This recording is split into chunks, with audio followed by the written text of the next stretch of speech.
Public transport is suspended in the Pretoria CBD. This as taxi drivers demand answers after one of their own was killed, allegedly by foreign national. Now, Tsegoacho Moache is following that story, and she's spent quite a few hours on those streets in the CBD. Tsego, thank you so much for joining us. People now will be looking at ways to make their way home from the capital CBD. What's the latest from your side?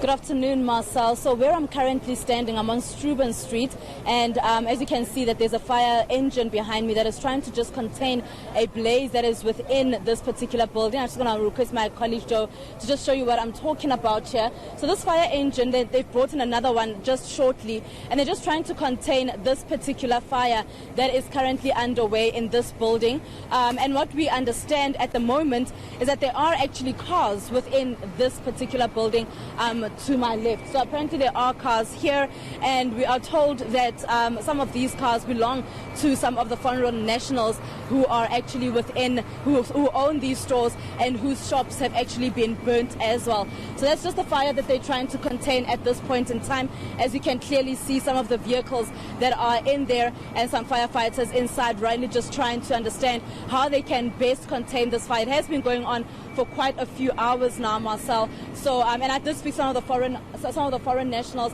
They're just saying to me that their businesses are legit and they're trying their best to actually make a living here in South Africa, and they don't understand why their shops were burnt today.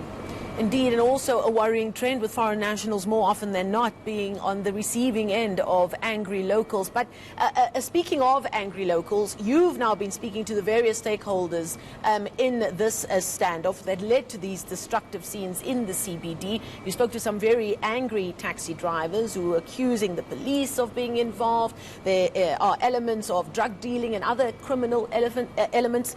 Can you just give us an idea of the lay of the land, of what led to these very violent scenes and lawlessness in the CBD today?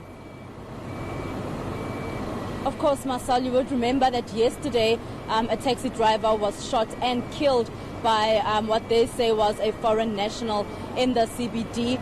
We don't exactly understand the full details as to how he was shot, but we do understand that it was, they say, allegedly a foreign national that shot this taxi driver. And now taxi drivers really just saying that they will then take back the CBD. It is, of course, a problem now in the sense that some of the streets are still closed. Some taxis are actually operating at the moment, but we do also understand that people will be coming back from work. Some need to go to work, and they're not quite sure how they will actually get there. But the taxi drivers really just upset, saying that they will take back the CBD and that they will do all it takes for the foreign nationals. And they say that they will go into Sunnyside as well to ensure that foreign nationals are taken out of those shops. And they say that they will also be looting and burning some of the shops in that area. But why target all foreign nationals? If there is a criminal element that happens to be foreign, should that not be the target?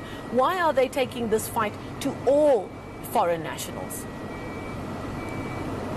Interestingly, Marcel, when I did speak to some of the taxi drivers, they mentioned that the shops that they burnt today, that have been burnt down today, that drugs are being sold in those particular shops, and that is why they then decided to burn those particular shops. They say that they've got evidence that there's definitely drugs in those shops, but we're not quite sure why they're deciding to actually go to all foreign nationals and not just decide to actually go to the police.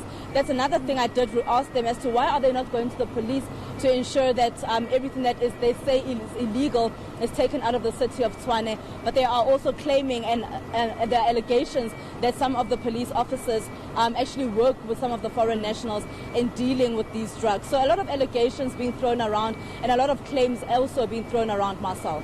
What are we hearing from the police, both for today and going into this evening and tomorrow? How are they going to ensure the safety of people who use the CBD every day?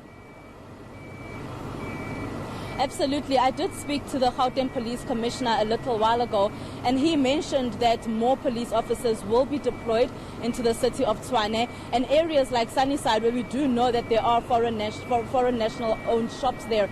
They're saying that more of those police officers will also be deployed to areas like that, just to ensure that there is no lawlessness within the city of Tshwane. And they're saying that they will be meeting with taxi operators and taxi drivers just to understand what their problem is and how best the police can also help them in solving their problems and their issues. Okay, we're going to leave it there. Thank you so much for your hard work today. ENCA's Tegoacho Moage bringing us the very latest from the Pretoria CBD.